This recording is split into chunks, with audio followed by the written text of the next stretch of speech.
اسلام ایک مکمل ضابطۂ حیات ہے جو ہمیں عبادت کے ساتھ ساتھ کاروبار کے اصول بھی سکھاتا ہے۔ اسلام میں تجارت کوئی معمولی عمل نہیں بلکہ اگر نیت صاف ہو تو یہ بھی عبادت بن جاتی ہے۔ نبی کریم صلی اللہ علیہ وسلم نے فرمایا، سچا اور امانت دار تاجر قیامت کے دن انبیاء، صدیقین اور شہداء کے ساتھ ہوگا۔ ترمذی۔ یہ حدیث ہمیں بتاتی ہے کہ کاروبار میں سچائی، دیانت اور امانت کتنی بڑی نعمت ہے۔ اسلام ہمیں سکھاتا ہے کہ ناپ تول میں کمی نہ کرو، جھوٹ، دھوکہ اور ملاوٹ سے بچو، حرام کمائی سے دور رہو، گاہک کے ساتھ نرمی اور حسن اخلاق اختیار کرو۔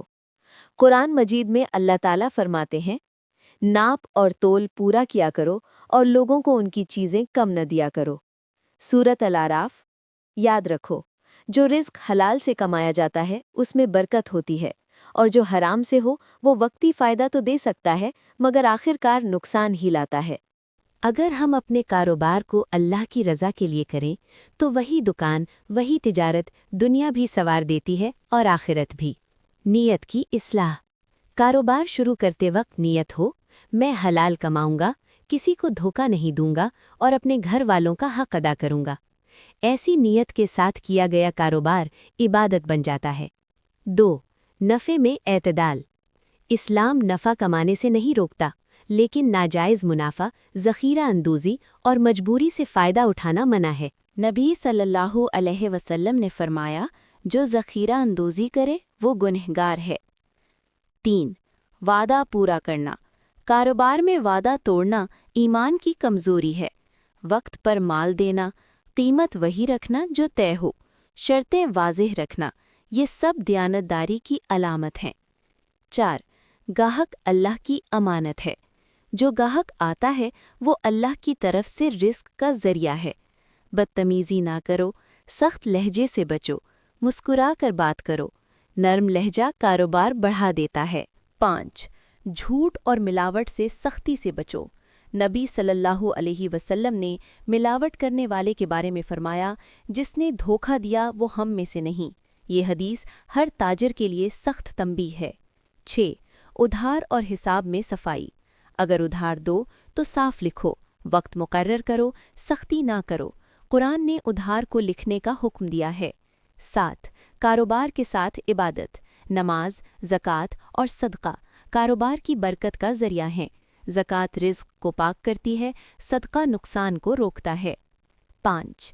جھوٹ اور ملاوٹ سے سختی سے بچو۔ نبی صلی اللہ علیہ وسلم نے ملاوٹ کرنے والے کے بارے میں فرمایا، جس نے دھوکہ دیا وہ ہم میں سے نہیں۔ یہ حدیث ہر تاجر کے لیے سخت تنبیہ ہے۔ 6. ادھار اور حساب میں صفائی۔ اگر ادھار دو تو صاف لکھو، وقت مقرر کرو، سختی نہ کرو۔ قرآن نے ادھار کو لکھنے کا حکم دیا ہے۔ 7. کاروبار کے ساتھ عبادت۔ نماز، زکوٰۃ اور صدقہ کاروبار کی برکت کا ذریعہ ہیں۔ زکوٰۃ رزق کو پاک کرتی ہے، صدقہ نقصان کو روکتا ہے۔ نقصان میں صبر، نفع میں شکر۔ کبھی کاروبار میں نقصان آتا ہے تو صبر کرو، اور جب نفع ملے تو شکر کرو۔ یہی کامیاب تاجر کی پہچان ہے۔ خلاصہ: ٹک حلال کمائی، ٹک سچائی اور دیانت، ٹک نرمی اور اخلاق، ٹک اللہ پر توکل۔ 8. نقصان میں صبر، نفع میں شکر۔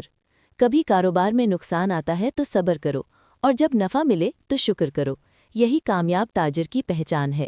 خلاصہ: ٹک حلال کمائی، ٹک سچائی اور دیانت، ٹک نرمی اور اخلاق، ٹک اللہ پر توکل۔